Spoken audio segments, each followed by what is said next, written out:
Well, when U.S. President Barack Obama was first elected into office, many Africans had high hopes that his influence would lead to more and better democratic governance on the continent. Africa 54's Kenneth K Mwenda joins us now to tell us why that road has been a bit rocky. Demi. Well, thank you, Vincent. Early in his presidency, Mr. Obama told Africans that the continent does not need strong men. Instead, it needs strong institutions. Now, today, many Africans wonder if the words Mr. Obama uttered 5 years ago are making a difference in Africa, where some leaders have been in power for more than 30 years, and where impunity and lawlessness continue in many countries. VOA's Mariama Diallo reports. I know there are those who argue that ideas like democracy and transparency are somehow Western exports. I disagree. President Barack Obama emphasized the need for democracy in Africa during a speech at the University of Cape Town last year. Some were obviously huge fans. I think he's a great leader. I compare him to guys like Nelson Mandela. He inspires us. But there were those who protested against his policies.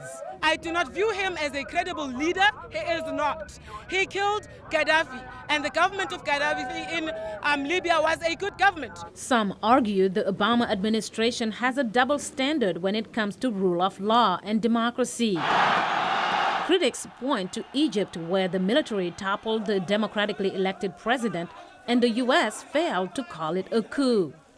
In other parts of Africa, some leaders remain in power after more than 3 decades. But Professor Kenneth Mwenda at American University's School of Law believes that as a lawyer, Mr. Obama is mindful of his legal limits as president. As a lawyer, the first thing you want to do is, to what extent can I meddle in affairs of another state?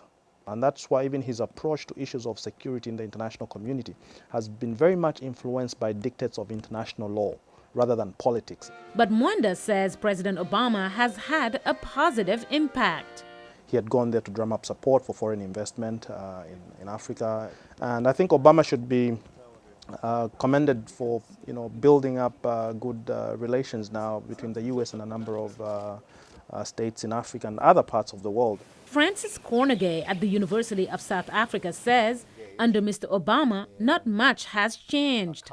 Plus, there are controversies having to do with AFRICOM and military and what some see as a militarization of U.S. engagement on the continent.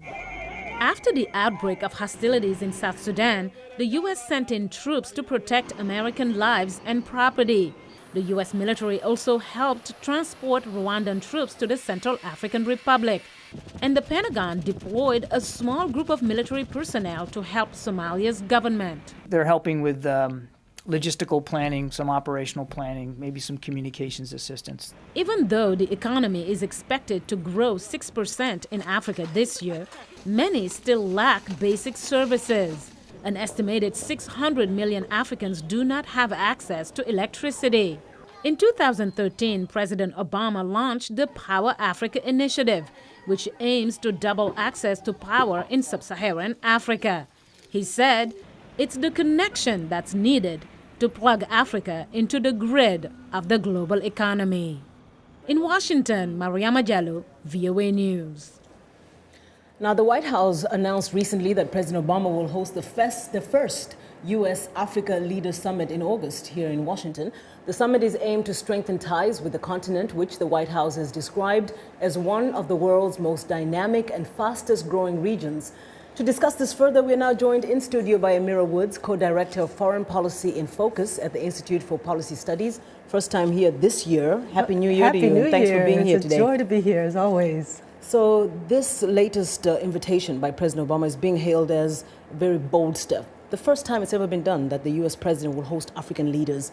What do you make of that? Well, there was another time under the Clinton administration, but clearly Africa is at the epicenter of the global economy. This is yet another reminder that it is the resources of Africa that are really driving the global economy.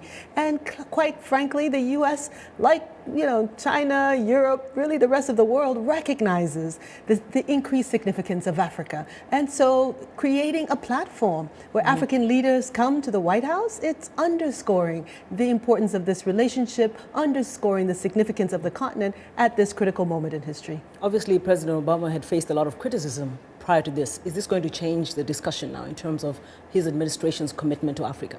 Well, I suspect it will intensify the criticism, right? There will be a sense that, yes, the U.S. is paying attention, but is the U.S. paying attention only to access Africa's resources and not necessarily uplift, the continent, support the partnership in the way that will deal with the gross inequality that's happening even in resource-rich areas? These are some of the questions that, ordinary people in the streets will be asking in August, before and after this conference takes place as well. Now, what do you think is going to be different here about how Africa is going to present itself? I mean, we've been hearing this talk. We just ran how the U.S. is describing this as the most dynamic, fastest growing region in the world, or one of them. So Africa obviously has leverage here. How will it use it? Without a doubt, Africa has now 1 billion people, over 1 billion people, some say, that will be the market in the 21st century for technology. If you see the level of growth in technology on the continent, it surpasses really many other regions throughout the world. So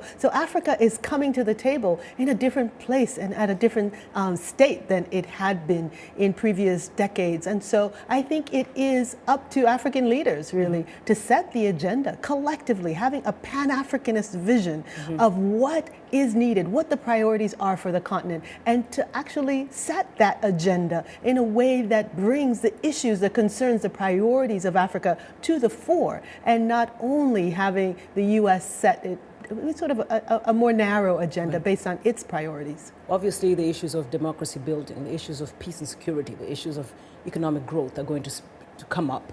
What do you think the U.S. really wants out of Africa? Well, what we have seen is an agenda around oil, gas, and mining, around countering terrorism, sort of a more narrow agenda. And I think what is needed is an expanded agenda. How can mutual relationship be built where trade benefits all, particularly those in resource-rich regions, regions that produce the oil but may not have, access to energy or electricity themselves? To what extent can those on whose land those resources lie actually benefit? Those questions of inequality, those are the questions of our time. And it is up to African leaders to seek the interests of their own people, of the interests of the continent and its diaspora, and to use opportunities like this conference to make their priorities clear for this 21st century. I hope that message reaches them. I hope so too. Thanks for the opportunity to get it across. Thank you so much. Amira Woods is co-director of Foreign Policy in Focus at the Institute for Policy Studies, and she joined us here on Africa 54. Back to you, Vincent. As always, fabulous, Amira. Thanks a lot, Demi. We want to know what you think about Africa 54 and the stories we covered. Join the conversation on Facebook. The address is Africa 54, and check out our headlines 24/7 on voaafrica.com.